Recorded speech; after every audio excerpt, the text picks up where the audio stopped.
ஆகாசவாணி சிறப்பு செய்தி அறிக்கை. ஒரு வார காலமாக பெய்து வரும் புயல் மழையின் காரணமாக தாமிரபரணி ஆற்று பகுதிகளில் இருக்கும் திருநெல்வேலி, தாழையூத்து, கைத்தாறு ஆகிய ஊர்களில் நிலைமை மிகவும் மோசமாக உள்ளது. சற்று முன் கிடைத்த தகவலின்படி நெல்லை மாவட்டத்தின் கருங்குளம் என்ற பகுதி முழுவதுமாக தண்ணீரில் மூழ்கிவிட்டது. தூங்கிக் கொண்டிருந்தவர்களில் அநேகர் வெள்ளத்தில் அடித்துச் செல்லப்பட்டனர். அநேகர் உயிரை காப்பாற்றிக் கொள்ள போராடி கொண்டிருக்கிறார்கள். வெள்ளத்தின் காரணமாக போக்குவரத்தும் தொடர்புகளும் முற்றிலுமாக துண்டிக்கப்பட்டு விட்டது. மேலும் ரயில் தண்டவாளத்தில் ஏற்பட்ட விரிசல் காரணமாக அவ்வழியே சென்று கொண்டிருந்த செங்கோட்டை எக்ஸ்பிரஸ் வெள்ளத்தில் மூழ்கியது. அதில் பயணம் செய்த 500க்கும் மேலானோரின் நிலைமை இன்னும் தெரியவில்லை. இந்நிலைமையில் மீட்புப் படையினர் செல்வது மிகவும் கடினமாக உள்ளதால் உதவியை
உங்களுக்கு ஒன்றும் ஆகல ஐயா.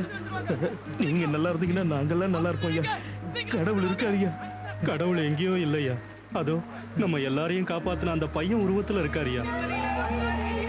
போங்கம்மா, யாரும் பயப்படாதீங்க. அரசாங்கம் உங்களுக்கு கண்டிப்பா வீடு கட்டி தரும். நான் இருக்க, நீங்க தைரியமா போங்க. சார், ஒரு நிமிஷம் சார். இங்க காப்பாற்றப்பட்ட ஜனங்கள்ல கடவுள் வேற எங்கேயும் இல்ல, நீங்க தான் கடவுள்னு சொல்றாங்களே சார். இன்னும் எத்தனையோ பேரை காப்பாற்ற முடியலன்னு வருத்தமா இருக்கு. ஆனா இந்த மாதிரி சமயத்துல கடவுள் மாதிரி நின்னு இவங்களுக்கு மறுவாழ்வு கொடுக்க வேண்டியது கவர்மெண்ட். அஜய், அரசு தரப்புல எந்த அதிகாரியும் இங்க வரல, மிலிட்டரி போர்ஸ் இங்க வரல. ஆனா ஒரு சாதாரண குடிமகன் மனித நேயத்தோட பொதுமக்களை காப்பாற்றணுங்கிற எண்ணத்துல சிவில் டிஃபென்ஸ் மூலமா கல்லூரி மாணவர்களான குமரனும் அவரோட நண்பர்களும் அவங்க உயிரை பணையம் வச்சு எத்தனையோ பேரோட உயிரை காப்பாத்திருக்காங்க. டேய் மச்சான், நேத்து உனக்காக எவ்வளவு நேரம் வெயிட் பண்ணடா. அப்படியே மச்சான். யாரு இவன் வரதுக்குள்ள? டேய் மச்சான், நேத்து உனக்காக எவ்வளவு நேரம் வெயிட் பண்ணடா. அப்படியே மச்சான். யாரு இவன் வரதுக்குள்ள நமக்குலாம் வயசாயிடுடா. கரெக்ட்டா சொன்னடா. தம்பி, தர்மம் பண்ணுங்க தம்பி. நீங்க ராமச்சந்திரன் சார் இல்ல?